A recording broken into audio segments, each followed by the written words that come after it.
नमस्कार, इंडिया 24 के social media special bulletin में आपका स्वागत है और मैं हूं आपके साथ इफ़ा। सबसे पहले बुलेटिन की शुरुआत करेंगे, लेकिन उसके पहले एक नजर टॉप न्यूज पर। तो आज होगा दिल्ली के सीएम का ऐलान। विधायक दल की बैठक के बाद होगा फैसला। विरोध करना सपा की मजबूरी, विधानसभा में सीएम योगी ने कहा। ज्ञानेश कुमार ने सीसी का पदभार संभाला। एनडीएलएस पर भगदड़ से जुड़ी याचिका पर दिल्ली हाईकोर्ट में सुनवाई। कोर्ट ने रेलवे से जवाब मांगा है। झारखंड में गुटखा और पान मसाले पर बैन लगा। खाने या बेचने वालों पर भी कड़ी कार्रवाई होगी और गोदाम भी सील होंगे। तो शेयर बाजार में निराशा का दौर लगातार जारी है और बॉक्स ऑफिस पर विकी कौशल की छावा की धूम देखी जा रही है।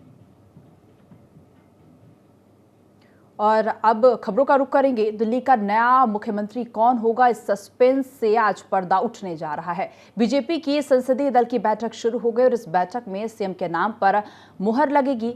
विधायक दल की बैठक के बाद नए मुख्यमंत्री के नाम का ऐलान किया जाएगा और ऐसे में नया सीएम कौन होगा, इसके कयास लगने शुरू हो गए हैं। बीजेपी का अब तक का इतिहास उठाकर देखा जाए तो पार्टी सरप्राइज नाम का ऐलान करती रही है। मध्य प्रदेश में मोहन यादव, राजस्थान में भजन लाल शर्मा और हरियाणा में नायब सिंह सैनी इसके उदाहरण है। और ऐसे में माना जा रहा है कि क्या इन राज्यों की तर्ज पर बीजेपी दिल्ली में भी किसी सरप्राइज नाम का ऐलान करेगी या फिर लोकप्रिय चेहरों पर दांव चलेगी। तो आपको बता दें कि बीजेपी 27 साल के बाद दिल्ली की सत्ता पर काबिज होने जा रही है और ऐसे में कल दोपहर 12 बजे रामलीला मैदान में नए मुख्यमंत्री और उनके मंत्रिपरिषद का शपथ ग्रहण समारोह शुरू होगा, जो लगभग 1 घंटे तक चलेगा। सीएम की रेस में प्रवेश वर्मा से लेकर शिखा राय, रेखा गुप्ता, विजेंद्र गुप्ता या फिर आशीष सूद का नाम सामने आ रहा है। और इसके अलावा सतीश उपाध्याय और मोहन सिंह बिष्ट भी रेस में बताए जा रहे हैं। तो इस लिस्ट में पहला नाम प्रवेश वर्मा का है। नई दिल्ली विधानसभा सीट से अरविंद केजरीवाल को हराकर प्रवेश वर्मा को फिलहाल सीएम रेस में फ्रंट रनर माना जा रहा है। दिल्ली के पूर्व मुख्यमंत्री साहिब सिंह वर्मा के बेटे प्रवेश वर्मा 115.65 करोड़ की संपत्ति के मालिक है और इन मुख्यमंत्री के दावेदारों में दूसरा नाम रेखा गुप्ता का है, जो 50 साल की हैं और शालीमार बाग से जीती हैं। दिल्ली बीजेपी के महासचिव और महिला मोर्चा के राष्ट्रीय उपाध्यक्ष हैं। वही लिस्ट में तीसरा नाम विजेंद्र गुप्ता का है। विजेंद्र गुप्ता ने रोहिणी सीट से हैट्रिक लगाई है। वो आम आदमी पार्टी की लहर में भी जीते हैं और इनके पास 16.1 करोड़ की संपत्ति है और 4 क्रिमिनल केस भी दर्ज हैं। विजेंद्र गुप्ता दिल्ली विधानसभा में नेता विपक्ष भी रह चुके हैं और इस तरह तजुर्बे के मामले में वो बाकियों से काफी आगे हैं। दावेदारों में एक और नाम आशीष सूद का है, जिनकी उम्र 58 साल है और वह जनकपुरी सीट से विधायक हैं। वह राष्ट्रीय अध्यक्ष जेपी नड्डा के करीबी हैं और गोवा की प्रभारी भी हैं। प्रमुख पंजाबी नेता और संघ के करीबी माने जाते हैं। और एक और नाम सतीश उपाध्याय का है। मालवीय नगर से 62 साल के विधायक दिल्ली बीजेपी के अध्यक्ष रह चुके हैं, सेंसर बोर्ड के सदस्य रहे हैं और नई दिल्ली म्युनिसिपल काउंसिल के वाइस चेयरमैन भी रह चुके हैं। तो सस्पेंस से पर्दा उठेगा। बीजेपी संसदीय दल की बैठक के बाद इसका फैसला होगा।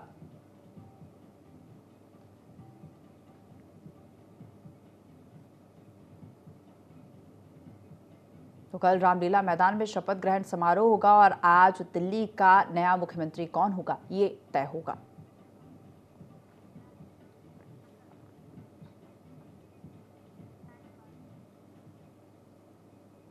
और राष्ट्रपति द्रौपदी मुर्मू ने राष्ट्रपति भवन में अपने दौरे के दौरान कतर राज्य के अमीर शेख तमीम बिन हमद अल थानी का गर्मजोशी से स्वागत किया।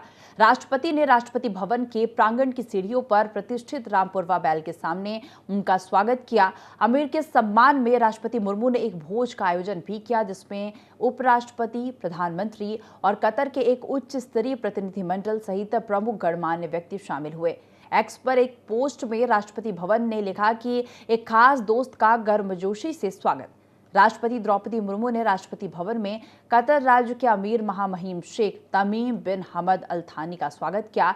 एक विशेष इशारे में राष्ट्रपति मुर्मू ने राष्ट्रपति भवन के प्रांगण की सीढ़ियों पर प्रतिष्ठित रामपुरवा बैल के सामने उनका स्वागत और अभिवादन किया और इस अवसर पर बोलते हुए राष्ट्रपति ने भारत और कतर के बीच गहरे और ऐतिहासिक संबंधों को याद किया और दोनों देशों के बीच द्विपक्षीय संबंधों के प्रगाढ़ होने और रणनीतिक साझेदारी की स्थापना पर संतोष व्यक्त किया।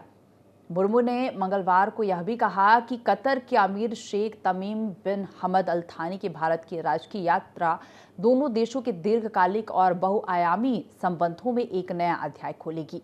भारत की अपनी दूसरी राजकीय यात्रा पर अल थानी का स्वागत करते हुए राष्ट्रपति ने कहा कि कतर के साथ भारत के संबंध सदियों पुराने इतिहास में डूबे हुए हैं। कतर भारत के साथ पश्चिम एशिया के वाणिज्य और संस्कृति के संबंध का एक अभिन्न अंग रहा है। राष्ट्रपति ने कहा कि कतर राज्य के अमीर शेख तमीम बिन हमद अल थानी और उनके प्रतिनिधिमंडल का भारत की उनकी दूसरी राजकीय यात्रा पर स्वागत करते हुए मुझे बहुत खुशी हो रही है।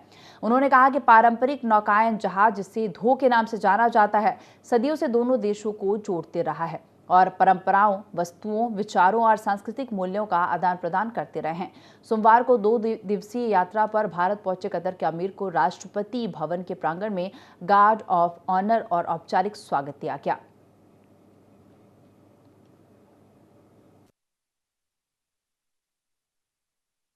कतर राष्ट्र के अमीर मोहम्मद शेख तमीम बिन हमद अल थानी की भारत की दूसरी राजकीय यात्रा पर राष्ट्रपति भवन में उनका और उनके प्रतिनिधिमंडल का स्वागत करते हुए मुझे अत्यंत प्रसन्नता हो रही है। महामहिम, आपकी ये यात्रा हमारी ऐतिहासिक संबंधों और मैत्री में एक महत्वपूर्ण पड़ाव है। दोनों देशों के बीच विशेष संबंध रहे हैं जो बेहद घनिष्ठ और जीवंत है। पारंपरिक जोलियानो, जिन्हें ढो के रूप में जाना जाता है, न परंपराएं, वस्तुएं, विचारों और सांस्कृतिक नीतियों के आदान प्रदान द्वारा सदियों से दोनों देशों को आपस में जोड़े रखा है। कतर में रहने वाले भारतीय समुदाय ने कतर को अपना दूसरा घर बना लिया है और वे स्थानीय समाज में सरलता से घुल मिल गए। मैं इन मेजबानी और उनकी इतनी अच्छी देखभाल के लिए आपकी और कतर के लोगों के हृदय से आभारी हूँ। महामहिम, आज भारत और कतर के बीच स्ट्रेटेजिक पार्टनरशिप संबंधी एग्रीमेंट्स पर हुए हस्ताक्षर इस बात का प्रमाण है कि हम अपने आपसी संबंधों को नई ऊंचाइयों पर ले जाने और पारस्परिक रूप में लाभकारी साझेदारी तैयार करने के लिए समान रूप से प्रतिबद्ध है। ये हमारे लोगों की भावना और प्रयास का भी सम्मान है ताकि दोनों देशों की प्रतिभा, संसाधनों और संस्कृति के बीच तालमेल स्थापित किया जा सके। महामहिम, हमारा रिश्ता कूटनीति और राजनीति की सीमाओं से परे है। मुझे खुशी है कि भारत कतर के बीच विभिन्न क्षेत्रों में आपसी सहयोग लगातार प्रगाढ़ हो रहा है और इसमें दोनों सरोकारों के उच्च स्तर की वार्ताएं भी शामिल हैं।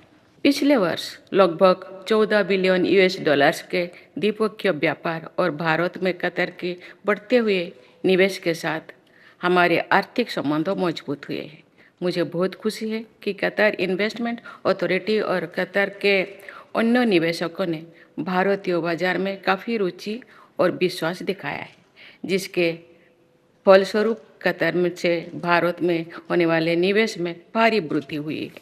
ऊर्जा, खाद्य सुरक्षा, स्वास्थ्य, सांस्कृतिक सहयोग, शिक्षा और लोगों के आपसी संबंधों जैसे क्षेत्रों में हमारे बहुआयामी संबंधों को और सुदृढ़ किए जाने की अपार संभावनाएं है।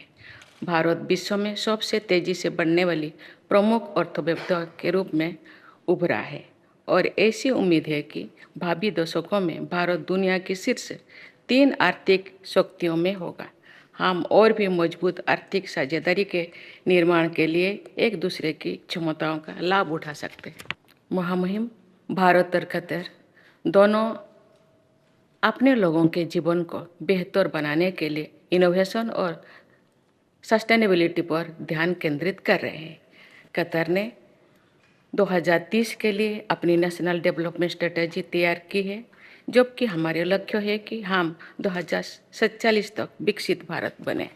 इन लक्ष्यों की ओर बढ़ने के लिए मैं दोनों देशों के बीच टेक्नोलॉजी के क्षेत्र में साथ मिलकर काम करने की अपार संभावना देखती हूँ, जिसमें हेल्थ केयर, ऊर्जा, पर्यटन एवं शिक्षा जैसे विभिन्न क्षेत्रों में आर्टिफिशियल इंटेलिजेंस का उपयोग शामिल है। हमारे स्टार्टअप्स भारत और कतर दोनों देशों में उपलब्ध अवसरों का लाभ उठा सकते हैं। मुहिम हमारे दोनों देशों के लोग सदियों से सांस्कृतिक आदान प्रदान और परंपराओं से एक दूसरे से जुड़े हैं। हमारे सदियों पुराना संबंधों की झलक हमारे लोगों के पसंदीदा कला, संगीत और खान पान से भी देखी जा सकती है, चाहे वो बिरयानी हो या कड़क चाय। मुझे आशा है कि कतर से आए हमारे मित्र आज के रात्रि भोज के दौरान इस अद्वितीय सांस्कृतिक बंधन का अनुभव कर पाए। उत्तर प्रदेश विधानसभा में बोलते हुए सीएम योगी आदित्यनाथ ने एक बार फिर फ्लोर लैंग्वेज विवाद पर बयान दिया। उन्होंने सपा पर निशाना साधते हुए कहा कि हिंदी इस सदन की भाषा है, उससे नहीं हटाया जा रहा है, ना ही किसी भाषा को थोपा जा रहा है। आप लोग बस उर्दू कर रहे हैं। हमने फ्लोर लैंग्वेज में स्थानीय भाषाओं को ऐड किया है ताकि ग्रामीण इलाकों से आने वालों को बोलने या समझने में आसानी हो। इससे पहले विधानसभा में विपक्ष के नेता माता प्रसाद पांडे ने कहा कि उर्दू भी एक भाषा है। सदन में जो मामला उठाया गया था उसका दूसरा पहलू था, लेकिन उन्होंने हिंदू मुस्लिम के अपने एजेंडे को आगे बढ़ाने के लिए उर्दू की बात की। हम विधानसभा में अंग्रेजी भाषा के प्रवेश का विरोध कर रहे थे, लेकिन मामला उर्दू भाषा का हो गया। मुख्यमंत्री उर्दू से चिढ़ जाते हैं, नाराज हो जाते हैं, उनका अपना एजेंडा है। सीएम योगी ने महाकुंभ को लेकर कहा कि हम लोग जब यहाँ पर चर्चा कर रहे हैं तो करोड़ों लोग महाकुंभ में आस्था की डुबकी लगा रहे हैं और यह आयोजन किसी सरकार का नहीं है, समाज का है। सरकार केवल सेवक के रूप में अपने दायित्वों का निर्वहन कर रही है। हमें अपनी जिम्मेदारियों का एहसास है। आयोजन के प्रति तमाम अफवाहों को दरकिनार करते हुए पूरी दुनिया में इस पर सहभागिता दिखाई है। हमारी संवेदना उन लोगों के साथ है जिनकी भगदड़ में जान गई। उन्होंने आगे कहा कि संगम का जल स्नान और आचमन करने लायक है। पॉल्यूशन कंट्रोल रूम संगम पर लगातार काम कर रहा है। संगम के जल को लेकर दुष्प्रचार किया गया, इसमें सपा और विपक्ष के लोग शामिल हैं। मैं याद दिलाना चाहूंगा, जब हम लोग यहाँ पे इसी सदन में आए थे तो महाकुंभ में चर्चा, उस समय महाकुंभ की तैयारियां चल रही थी और चर्चा के लिए एक दिन निश्चित किया गया था। आप लोगों ने सदन नहीं चलने दिया। अच्छा होता महाकुंभ के पहले सदन में पूरे दिन भर की चर्चा, हम उस व्यवस्था के बारे में चर्चा करते, आपके अनुभव का लाभ लेते, लेकिन आपने चर्चा नहीं होने दी। लेकिन पहले दिन से ये चर्चा, पहले दिन से ये अफवाह और इस प्रकार का दुष्प्रचार आपके द्वारा निरंतर होता रहा। आप याद करिए, समाजवादी पार्टी के राष्ट्रीय अध्यक्ष ने महाकुंभ आयोजन के पहले इस बारे में कहना शुरू किया कि साहब इतना पैसा और इतना विस्तार देने की आवश्यकता क्या है। उनका बयान कि हमारी सरकार से अपील है कि बहुत सारे बुजुर्ग जो 65 साल से ऊपर और 70 साल से ऊपर के लोग हैं स्नान नहीं कर पाए। उसके बाद फिर उनके बयान आए, जब शुरू हो गया, फिर लगातार अगर समाजवादी पार्टी के सोशल मीडिया हैंडल को देखें, वो आपके संस्कारों के अनुसारी भाषा का प्रयोग भी करते हैं और जिस प्रकार की भाषा का उसमें प्रयोग किया जाता है, मुझे लगता है किसी भी सभ्य सोसाइटी के लिए वो भाषा कभी शोभा नहीं देती। आप लोगों के अपने संस्कार हो सकते हैं, आप लोगों का अपना व्यवहार हो सकता है, लेकिन कोई सभ्य समाज और कोई सभ्य सोसाइटी उसको कभी मान्यता नहीं दे सकती। लेकिन उसके माध्यम से लगातार दुष्प्रचार किया गया। यही नहीं, ये भी मांग हुई। देखिए, आपकी पार्टी के ही नेता, आपके अध्यक्ष ने कहा कि हम मांग करते हैं कि अकबर का किला जो बिल्कुल संगम नोच पर वहां जो वट वृक्ष है उसकी पूजा करते हैं। सरस्वती नदी भी वहीं से निकलती है। आप देखिए, यानी अक्षय वट का नाम भी उनको नहीं मालूम। सरस्वती कूप को सरस्वती नदी कहते हैं। ये आपका जनरल नॉलेज।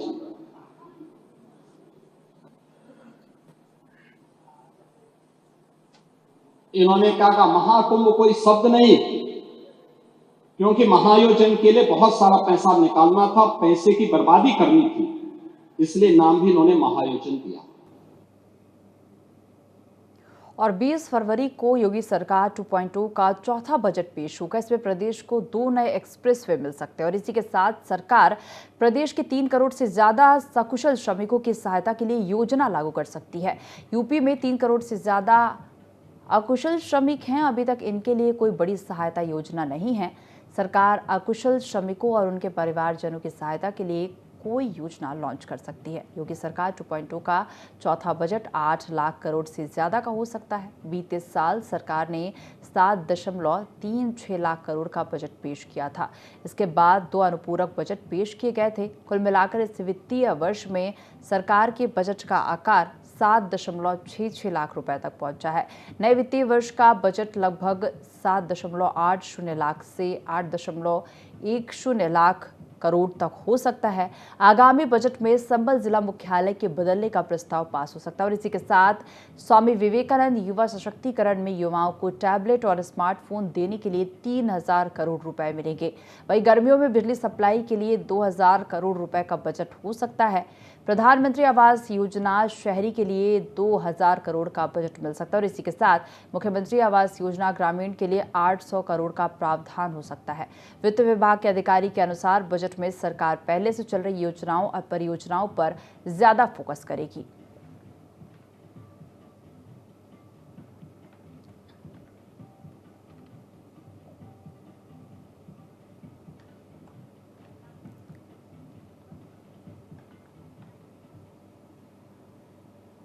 और भारत निर्वाचन आयोग को नया मुख्य चुनाव आयुक्त मिल गया है। 1988 बैच के केरल कैडर के अधिकारी ज्ञानेश कुमार ने देश के 26वें मुख्य चुनाव आयुक्त के रूप में पदभार भी संभाल लिया है। उन्होंने राजीव कुमार की जगह ली है, जिनका कार्यकाल 18 फरवरी को ही पूरा हुआ था।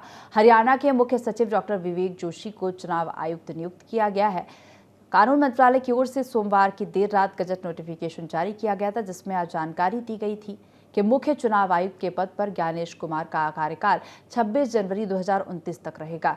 ज्ञानेश कुमार ने बुधवार को 26वें मुख्य चुनाव आयुक्त के रूप में कार्यभार संभाला। सीसी के रूप में अपने पहले संबोधन में उन्होंने कहा कि राष्ट्र निर्माण के लिए पहला कदम मतदान है। उन्होंने कहा, इसलिए भारत के प्रत्येक नागरिक को जो 18 वर्ष की आयु पूरी कर चुका है उसे मतदाता बनना चाहिए और हमेशा मतदान करना चाहिए। भारत के संविधान, चुनावी कानूनों, नियमों और उसमें जारी निर्देशों के मुताबिक भारत का चुनाव आयोग हमेशा मतदाताओं के साथ था, है और रहेगा।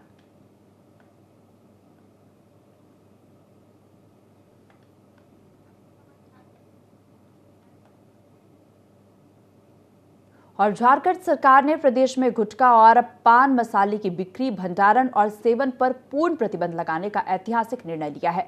प्रदेश के स्वास्थ्य मंत्री डॉक्टर इरफान अंसारी ने इस बड़े फैसले की घोषणा करते हुए कहा कि मुख्यमंत्री हेमंत सोरेन के स्वास्थ्य झारखंड के सपने को साकार करने के लिए यह कठोर कदम उठाया गया।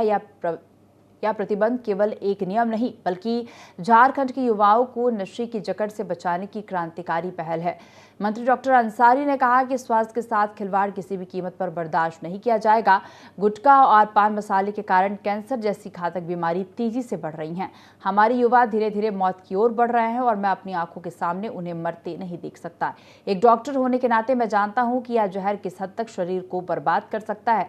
जब जनता ने मुझे स्वास्थ्य मंत्री बनाया है तो मेरा पहला कर्तव्य उनके जीवन की रक्षा करना है। मंत्री ने स्पष्ट किया कि गुटखा बेचने, भंडारण करने या सेवन करने पर कड़ी कानूनी कार्रवाई की जाएगी। गुटखा माफिया और अवैध कारोबारियों पर विशेष नजर रखी जाएगी। किसी भी दुकान, गोदाम या व्यक्ति के पास गुटखा मिलने पर न केवल सख्त कानूनी कार्रवाई होगी, बल्कि गोदाम भी सील किए जाएंगे। स्वास्थ्य विभाग और प्रशासन को सख्त निर्देश दिए गए हैं और इस आदेश का कठोरता से पालन किया जाएगा। स्वास्थ्य मंत्री ने कहा कि अब फैसला पूरे राज्य के लिए एक नजीर बनेगा। उन्होंने अधिकारियों और आम जनता से अपील की कि इस फैसले को एक चुनौती की तरह लें और झारखंड को गुटखा मुक्त बनाने में सहयोग करें। साथ ही उन्होंने यह भी कहा कि हम एक ऐसा ट्रेंड सेट करना चाहते हैं जिसे अन्य राज्य भी फॉलो करें और पूरे देश में यह मुहिम चले। गुटखा और पान मसाले पर प्रतिबंध लगाने के इस ऐतिहासिक निर्णय की हर ओर सराहना हो रही है। विशेषज्ञों और सामाजिक संगठनों ने इसे झारखंड के युवाओं और परिवारों के हित में लिया गया सबसे बड़ा फैसला बता रहे हैं।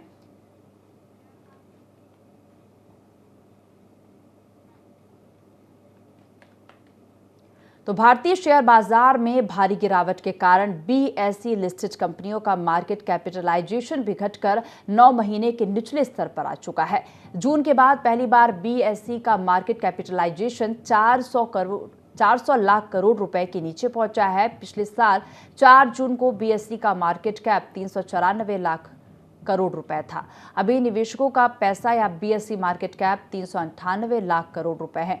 पिछले सत्र में आज 400 लाख करोड़ रुपए था। पिछले 10 सेशन में से 9 सेशन में बाजार गिरावट के साथ बंद हुआ। मंगलवार को सेंसेक्स 29 अंक गिरकर 75,967 पर और निफ्टी 14.20 अंक गिरकर 22,945 पर बंद हुआ। साल 2025 में सेंसेक्स 2.78% और निफ्टी 2.96% नीचे आ चुका है, लेकिन स्मॉल कैप और मिड कैप शेयरों में बड़ा करेक्शन आया है। बीएसई इंडेक्स 2025 में 20% से ज्यादा टूट चुके हैं। एफडब्ल्यूआई भारत से बाहर जा रहे हैं। अमेरिकी राष्ट्रपति डोनाल्ड ट्रंप ने टैरिफ लगाए हैं। तीसरे तिमाही की कमाई का सीजन सुस्त रहा है। 9 महीने में पहली बार 400 लाख करोड़ के नीचे बीएसई का मार्केट कैप। तो निवेशकों के करोड़ों रुपए डूबे। भारतीय शेयर बाजार में भारी गिरावट देखी गई।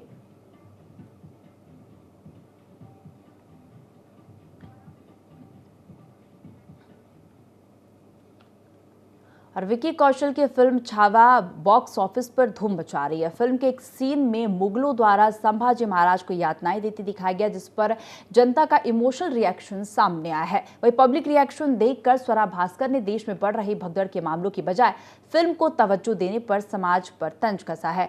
स्वरा भास्कर ने हाल ही में अपने ऑफिशियल एक्स अकाउंट पर लिखा कि एक ऐसा समाज जो भगदड़ और मिसमैनेजमेंट, भयानक मौतों के बाद लाशों को बुलडोजर से उठाए जाने के बजाय एक फिक्शनल फिल्म में हिंदुओं के साथ 500 साल पहले हुई यातनाओं से ज्यादा क्रोधित है। ऐसी सोसाइटी दिमाग और आत्मा से मरी हुई है। स्वरा का ट्वीट सामने आते ही सोशल मीडिया पर उनकी जमकर आलोचना की जा रही है। एक यूजर ने उनकी पोस्ट के जवाब में लिखा कि एक कन्वर्टेड मोहतरमा इसलिए परेशान है क्योंकि एक फिल्म में ताजमहल और मुगले आजम जैसी इमेजिनरी फिक्शनल लव स्टोरीज की जगह कट्टर मुगलों का असल इतिहास दिखाया गया है।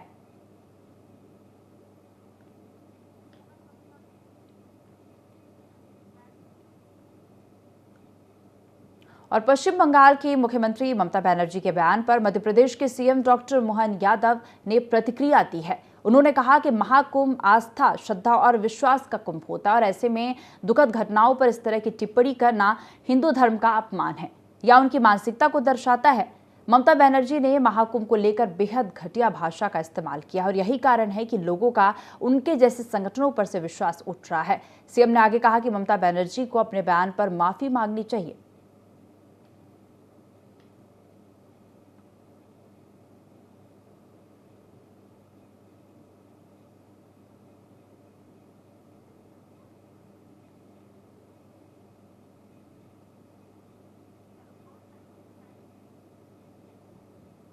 और सोशल मीडिया स्पेशल बुलेटिन में फिलहाल इतना ही। आप देखते रहिए IND24। नमस्कार।